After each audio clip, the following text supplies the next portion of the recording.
Have we discovered if this is toxic or non-toxic yet? It is definitely undiscovered. I'm gonna say it's not toxic. It is a flammable fluid. Not in a BPA-free So bottle. I don't know many non-toxic flammable fluids. Well, there is a new.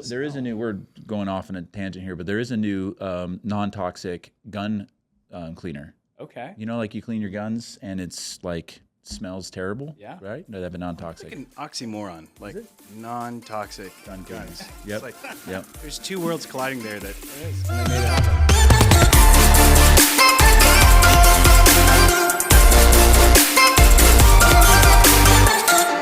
Fireside Chats, Season 5, episode 103. 103 today. B. We've decided. Yes, B. Yeah. Part 2. Part 2. You're missing your job. Am I? Okay. You have no Fireside. job. We're doing it now. Fireside Chats. Fireside Chats. Season 3, Yeah. episode 103. 103, Part 2. It's live. We're going. I do love your cup today, though. Thank you. Your cup choice I'm is glad great. you noticed. Yeah. This is me on my cup. Yeah. I don't know if I gave would have put that these- on Jason. no. I feel gave like- these to everybody on the leadership staff for Can I Christmas. see that again? Can I just take a look? Do it one more it's, time. it's a younger me. It's not you It looks like you at 12. It's because I'm clean When you shaven. got into- in a suit. in the suit, and I'm not Yeah. really. Okay. Today, Today on Fireside Chats, we have Kyle Wallace with the Wallace Group. the Wallace. Yeah, man. Wallace Group. Yeah. Wallace Group. Mm-hmm. We have, tell us about yourself a little bit here. So Keller Williams, like I wouldn't call you a new agent. I would call you a very experienced agent, but it's not like you've been doing this for 10 years. But with the amount of success that you've had over the last few years, it's pretty awesome. So I'm excited about having you here. Thank you. I think we're going to be able to grab a lot out of this. Yeah. Like there's a lot of lessons to be learned from what you've done jumping into this industry. When I look at the way that you do it, outside looking in, I think it's the way that most real estate agents should do it. It's a blueprint for building a pretty awesome business. So I'm excited about diving into this too. today. Yeah, this is it's gonna a be good good. one. And So there's Jason. and then there's And Jason. I'm here too. I just get to watch. We just get to watch. I don't think we need to introduce ourselves at this point with the success of the show. No, and People know. with both of our friends. I mean, my people parents already know who I am. I don't know if we have to introduce ourselves anymore. My parents know who I am as well. Yeah. Yeah. So one day Sammy's gonna watch. Husband and wife team, tell us about yourself, man. So pastor to real estate agents. Give us like a 2-minute overview of kind of where you came from and where we are today. Okay. Yeah. So the this words is of Kyle. Yeah, 2023. This is 7th full year in the business. Okay.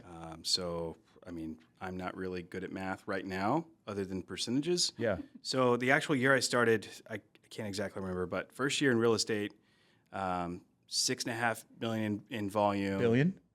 Billion. Billion. B. Billion. I heard B there. That's a big number. In your first year. Million. 6.5 million Yes. in volume. 18 transactions. I was rookie of the year in the Keller Williams office. I was Actually, out at the time. really good year Yeah. for your first year. Yeah, and I mean, especially going back to when that was. It was like, I think it was 2016. Yeah. I think, I believe. So, and then just continued to grow. And the best thing that happened was something that had been just a desire and prayer of mine for a long time. Was for my wife to be able to come into the business with me. I thought you started together. Okay. I was alone for a couple of years. Okay. And then year 3, she called me, and we were pregnant with our fourth, In that range? fifth, something like that. Yeah. Third or fourth. We have 4. Gosh, we just talked about this last week. I think it was our 4th that we were pregnant with. It was our 4th. Pregnant with Luke, and she calls me and said, "Hey, I can't do this again." She was a nurse. She was a nurse, yeah. So I was kind of like, "What? That's kind of a blanket statement. We're having this baby. What are you talking about here?" And she's like, "I can't be a nurse and flip patients over and do this for 8.5 months. I'm done. I'm spent." And at that time, had some moderate success in the business, but there's always that kind of fear of like, Yeah. you got your You're wife, 3 years in. solid W-2, solid career. Right. And we said, "Hey, let's just trust God in this, and why don't you come home?" So she did, and man, she took about a year off and was just a pregnant lady that was living her Amazing. best She life. might be watching, so amazing. No. Yeah, like She was one of the she- best ever, we right? talk about Yes. this. She just enjoyed being pregnant and not having anything to do. And so she worked on getting her license and a few things, but really it was about a year after we made that decision that she came in, and she's a force to be reckoned with. And we complement each other in different ways. Her strengths and my strengths are two different things. Hired a good coach, established lanes, my lane, her lane. And when we did that, I mean, we just saw crazy growth. So we went from 6.5 to 9.9 to 12.5. So it wasn't a big jump that year. And then we jumped to like 20 and then 48.5 million. And then last year we finished with 100 transactions, 80 million in volume. It's amazing. So 7 years in, $0 to $80 million in volume. Mm-hmm. I feel like that's a pretty good story for anybody to pay attention to. Yeah. Okay, man. So I like this question a lot. We talked about this, and this is one that I'm really interested in because I relocated, right? And I think there's a lot of lessons to be learned in that. So if you were to have to, I would love to just jump right into that, right? Like, so if you had to get relocated to Texas for one reason or another, and you're starting over, you know now. You're 7 years in the business. You know a lot. You know what works, what doesn't work. What would you do if you had to completely relocate? Your customers weren't that you currently have, right? You got a great customer base. That's non-existent. It's not happening. You know what you know now. Yeah. And you need to make some money. What would you do? How do you start over? Well, that's a good question. I think that's a really good lesson for new agents coming in, or even agents right now, right? Like, what are the things that we should be doing right now if we actually had to start over a business? Yeah. So I would say, one, stop asking questions to people that you don't want to replicate after. So I think I need more there. So Stop asking questions to people that you don't want to replicate. Yes. Okay. Yeah. So I think we ask these blanket statements on forums where we aren't seeing anything, for instance, right? Like there might be somebody who says, oh, we do, 300 million and 4,000 transactions a year and all of this stuff, right? Okay. But their home life, their marriage might be a mess. Their kids can't stand them. They have no stability at all whatsoever. And most importantly, a lot of times you see these guys and their profit margins are next to nothing. So they're living paycheck to paycheck, putting up these big numbers. Everybody wants to talk to them, but realistically, I know a few of those. yeah, Doing well. it's true. Yeah. But realistically, in terms of building a life worth living, they have nothing to show for it. Or a lot of times, and I love Keller Williams. Keller Williams is amazing. I've been with KW my entire career. And I think that there also can be a paralysis with getting stuck in learning instead of going out and doing. Yep. And there's this idea that whenever you get started in the business, that you need to have all your marketing like to a T. You got to have your branding, you got to have your business cards. Like, what does every new agent do? I got to design my logo. Got to get my business cards. And realistically, it's like, you got to go out and build some relationships. Yeah. You got to build some rapport. You got to learn the market and come from contribution. And so, the number one question I think a lot of agents ask is, where do you get leads? How are you doing business? And I'm happy to say we've done a couple of like paid lead type of stuff, but we actually just canceled all of it. Yeah. And we only did it for like 12 months. And what we realized is, gosh, less than like 5% of our total business was coming from paid lead sources. And you probably didn't like the leads either. No, they just weren't great quality. So, I guess that was a roundabout way to answer your question, but to me, it's quit listening to the noise of what everybody says that you should do. Okay. And, the best businesses are the ones that identify the problem, meet the need, and create a culture worth following. And so if you can do that, you can go into any market, any situation. And because that's the beauty of real estate. Our problems 12 months ago are not our problems today. Right. We were just talking about that. Yeah. So it's really one of those things where the best skill that you can learn in this industry, just period, is be a problem solver. Like, have that mentality where everything you go to do, don't get frustrated that the problem changes. Right. Get excited that there's a new problem to solve. Well, they say money exchanges hands when problems are solved. Yep. And so if you can find out how to solve other people's problems, that's how you can build the capital that you'll need whenever you're starting in a new city. Yeah. That's good. I like that a lot. Good. I know. All right, let's go. That's it. That's the show. Wrap it up, man. Thanks, guys. It's been real. Okay, cool. So you guys are your team now. You have two buyer agent. You have a listing agent, right? So she's handling one. Jen's handling. So we have listings, and then you have the buyer agent. So tell me the team dynamic. That's a question I get a lot, at least on the mortgage side. Yep. When I'm talking with someone, they're like, "What does your team do? How does it work? What does it look like? Who's doing what?" So you've elevated to a place now where you're not in the weeds per se, right? Showing property like you were. So how do you transition into that? And what's the team doing right now? What does that look like? Yeah, that's a good question. we run just a very different model. I mean, I even hesitate to say that we have a team, because the word team in the real estate industry is completely different than what we usually do. So basically, Casey and I have built based on relationship. And you mentioned, I was a pastor for a number of years, and so we kind of carried that over. And so it's really important. I think we had mentioned in conversation before, like, what's the biggest mistake? What's the best thing you did? We're gonna get there. Yeah. And I don't want to jump into that too quickly, but it's actually the same thing that I've done, and it's around teams. Sure. So our team right now consists of, my lane is sales. Casey's lane is more, back of house marketing, relationship building. Sure. I hate to say director of operations, because we do have a director of ops, but we kind of joke like she's the highest paid ISA. But she kind of nurtures the leads. She warms them up, creates a relationship, introduces the look and feel for the Wallace Group, like the family, right? Because I think if you looked at it, it's more like a family. Yes, absolutely.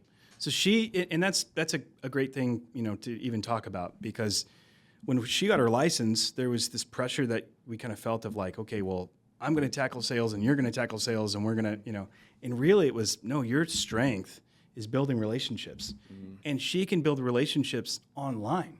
Like, she doesn't have to be belly to belly. I struggle with like text, and I'm probably too abrupt on. There's not enough feel. She's so good at feeling out the relationship and meeting needs, even. And so when somebody gets on the phone with her for the first time, it's like, you're amazing, and I want to be your best friend, type of thing. Which I love that about her. So it was like identifying, hey, this is your strength. Go for this. This is you. Let me handle, I know the numbers, contract side. So I run sales. She runs relationship building, marketing side. Under me, we have 2 agents. Both their names are Jen, interchangeable. We're trying to have, we're trying to be on the Wallace Group. You have to be a former pastor or an RN, which both of them, Jen McDowell was a former children's pastor, and Jen Mullings is a former RN. So Casey was an RN. Got it. All right. No, jokingly, like, it's just kind of funny. That's how it ended up. But and also have to be rookie of the year. Yes, true. We've hit rookie of the year twice now, so that's been pretty awesome.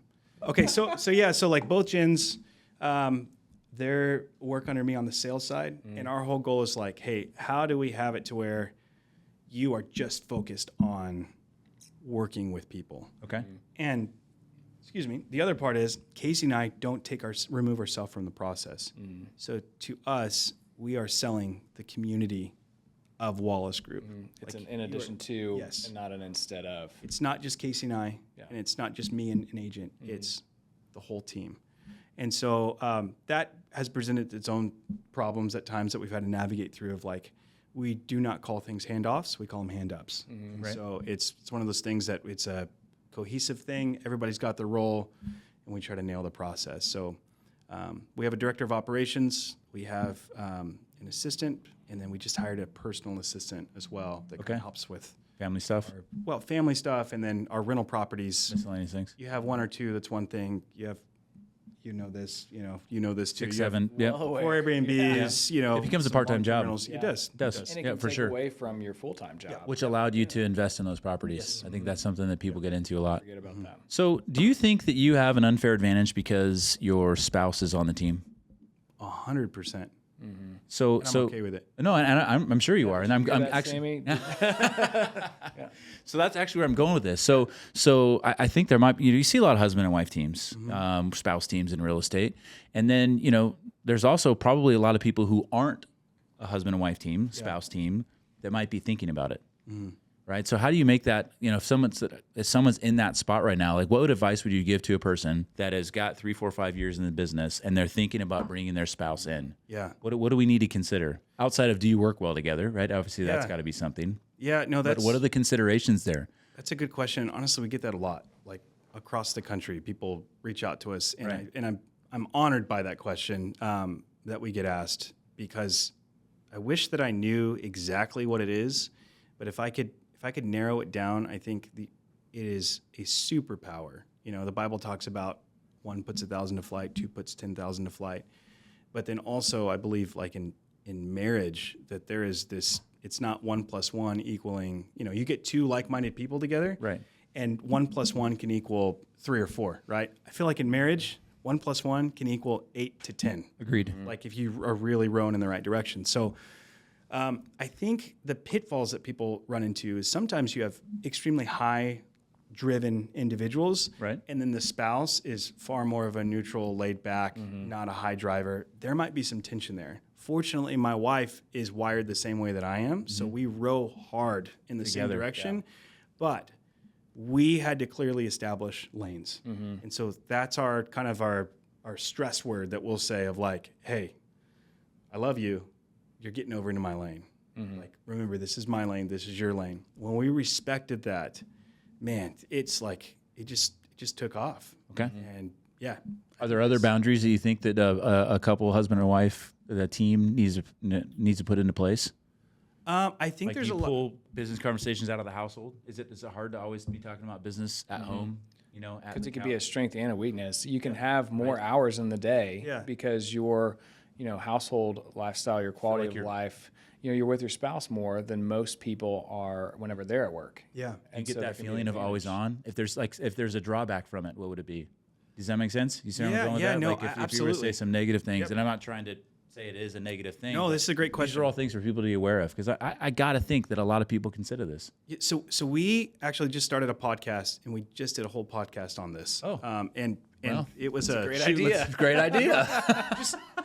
We'll just put this out, This no. one's going to be better. Now that you did the first one, you know what went wrong. Let's make sure you nail this question. Yeah, no. So like on that podcast, we talked about husband and wife, team and how this works. And this exact question came up. Like, how do you separate? The fact is we do have 4 kids. And if we have a discrepancy at work or we don't agree on something, and that is a daily occurrence. There is going to be, when you have 2 stubborn people that love to row hard, like there's going to be some, no, we need to go this direction. No, we need to go this direction. So I think that our faith, one, plays a huge part into, You have a playbook. yes, it's like, how do we humble ourselves and understand that our job is to serve one another? 1. 2, I don't look at it as a downfall. Like we talk about, now we're not sitting there talking about what we're doing with a listing or what we're doing with a buyer situation in front of our kids, but we involve them on dreams. Like Dreaming we about the talk business. about, hey, this is why we're doing this. This is why we're saving up and purchasing this Airbnb property, or whatever it is. Like I want my kids to be a part of that. So I feel like, is it something that we have trouble unplugging from? In a way, But is that yes, a bad but thing? I don't look at it as a bad thing. I think that my life is so cohesive that work, marriage, my faith, it all blends together. I don't see a separation or a need to separate. Now, I see a need to rest. And that's something that I have to work on, that we have to work on collectively as a family. Yeah. But separation, I don't ever want to just like turn it off. And Okay. So if they're sitting there, and what I'm getting from this, and this is maybe where I was trying to go with it as well, is that like, so if you're in that situation, you're thinking about kind of creating a team within the household. It's not because you're trying to make it easier; it's because you actually want to grow something pretty awesome. yeah, 'Cause I think it's if like, oh, it'd be easier if I have like kind of like a built-in assistant, yeah, right? yeah. That I don't think that that's the reason you do this. No, not at all. I do this because I adore my wife. Like, and I love my life that I have. And Like, it wouldn't work that's- if you didn't feel that way. No, like I like sharing things with her. So like just this journey of business, this journey of building an investment portfolio, this journey of like building a legacy for our kids. I don't have to go to work, do my thing, say, hey, as long as there's money coming in, just let me do my thing. It's how are we doing this together? That to me, it's not for everybody, and I understand that, but to me, like that is it. Like that is the goal. That is life. No matter what I'm doing, if I get to do that with her, it's pretty special. Love it. Well, and that's how you go from 12 to 20 to 80 to Yeah. who knows what. Because imagine if you're doing those things and it's at the cost Yeah. of your family life versus this is a part of it and we get to enjoy it We're together. growing it. Yeah, total opposite end of the spectrum. Speaking of production growth, so we're in a market that has shifted. Yeah. Right. I feel like that's the term, right? It was Shifted. Yeah. It's already done it. Yeah. It's overused. Hey, we're in a shifting market now. But so we are. Where does you come off an $80 million a year, right? Which is extreme success in the real estate industry. Where do you find the motivation to keep going after that and keep building?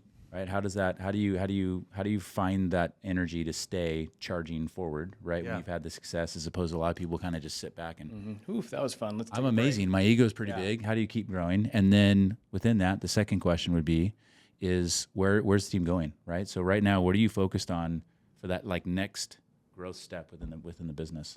Yeah, that's a really good question. I don't. This isn't like a pat on the back. It's just the way that I'm wired. I don't think I'm ever going to have to worry about drive. So like if it's just in you. If we have an $80 million a year, it's like, how do we get to 100? Now the market has shifted. The way that we marketed business, where business came from, is shifting drastically. So I can guarantee we are not going to have an. Are you talking about the relocations specifically, or is that a lot else? of. I mean, we kind of specialized, and your team did some loans for us last year. Yeah. I mean, we did a lot of. We were kind of the opposite of what the good business model is, where like 80 to 85% of our 100 transactions were buyers.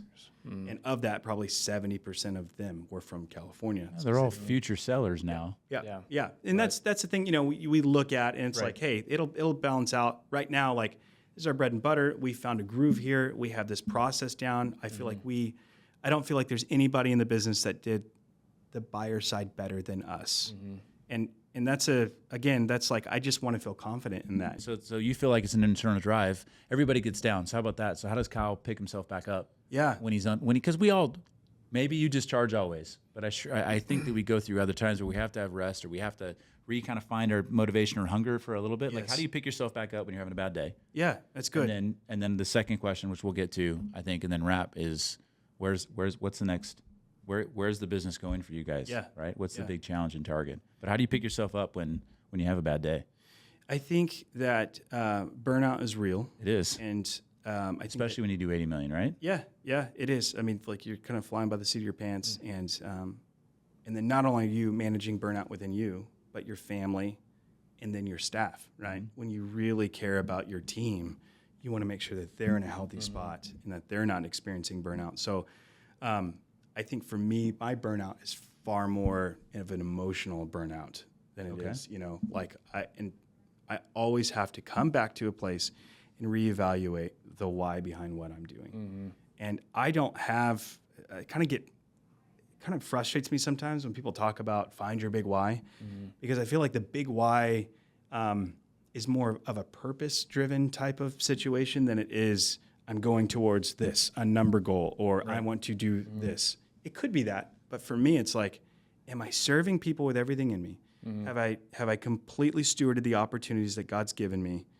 Are there untapped potential within me that I'm going to have to stand before God one day and say, you gave me these gifts and I didn't do anything about it? And those things, to me, are what drive me every day to be better. Yeah. Whenever I'm feeling a lack of motivation, I just know it's because I'm tired. I'm emotionally worn out. And so I have to give myself permission and say, hey, it's not lazy to say, I got to turn off my phone and go golfing. It's not lazy to say, I'm going to go escape to the lake for a couple of days. And I'm going to turn off my phone. Yeah. There's certain things, but I think when there's failure to kind of communicate that with your team and to model That's that good. With them. Communicating that with the team. Yeah. So letting them know where you're at. I think sometimes we feel like we have to put on this show. Yep. Right? And you have to maintain the show, but actually being real and saying, hey, look, like, I need you to cover me. Yeah. I need some rest so that I can get back to where the team needs me to be. Yeah. And having the real comment. Yeah. I like it. You got to find what fuels you too, like business fuels you, but it's what fuels you and what gives you rest. And I think clearly identifying that, I'm trying to be better at that. It makes me a better dad. It makes me a better husband. It just makes me a better man to kind of know what my limits are. Yeah. Okay. Those things. So what are you guys focused on right now? Where's the focus of the team, the direction, without giving away trade secrets? Yeah. No. Did you back away from Ramsey leads then? Or are you still doing that? That was I just threw that curveball there, but I heard you say we did paid leads, So, and Ramsey is a form of paid leads. I know you're doing some of those. So we did, and to be honest with you, like, dude, I think that, I've had this conversation many times. I think like the Billy Grahams of life get like this, man, they're gonna have a special crown in their or jewel in their crown, type of thing for like. And I think that financial literacy in the Christian community is something that lacks so much. Agreed. So I respect so much. He's a very polarizing individual, but I respect what Dave has done. I'm a product of Financial Peace University. I mean, that really set the trajectory for us to understand finances. Okay. So that was a hard decision for me. But in the end, again, getting comfortable with your numbers. I have one of my best friends named Austin Husky, the business owner, runs Husky Lumber and Trust in the area, over 300 employees. And he has said this statement to me many times: you have to keep the business sacred. And so even though I really enjoyed, the culture and what they stand for at Ramsey, I had to look and say, man, for me, the numbers didn't shake out. The amount of effort that I'm having to put into, the amount of money I'm having to put into, am I actually stewarding the marketing budget? I can still stand for, having people, financial literacy, pushing their products outside of it. Sacred. Okay. Have to keep the business sacred. Got to keep the business sacred. Like, what does he mean when he says that? Expand on that a little bit. I love these little phrases that we hear, right? We hear these little phrases, and these phrases, when people say things like that, it's almost like a core. Like if you had your 10 commandments or the mission statement or it's something that means something significant to an individual, so much so that it guides their business. Yeah. So when he says that, when you say that, break that down. How do you implement that? Keep the business sacred, and I'll piggyback on that with something that I say of your strengths. Your greatest strengths are also your greatest weaknesses. Okay. And so I feel like with that, keeping the business sacred, if you're operating in your strengths, my strengths is relationship building. I love relationships. I love to take care of people. At my core, I am a pastor, just a pastor in the real estate industry. Okay. So I love to take care of people. The problem is whenever I become so loyal to an idea that I'm not keeping the business sacred. Mm-hmm. So I can say, man, I really love what they stand for, but then I'm at the expense of, am I really stewarding my marketing budget? Am I maximizing? I have mouths to feed across the board now. Correct. Mm-hmm. So am I holding on to a principle so much that I'm actually missing it? Mm-hmm. And I think that's where relationships too, right? If you just don't have the budget and the finances aren't coming in and you need to make a cut and you're afraid to do that because of relationship, you're caring more about not having conflict and confrontation. With that relationship as opposed to business. Than you are the business. And then what ends up suffering?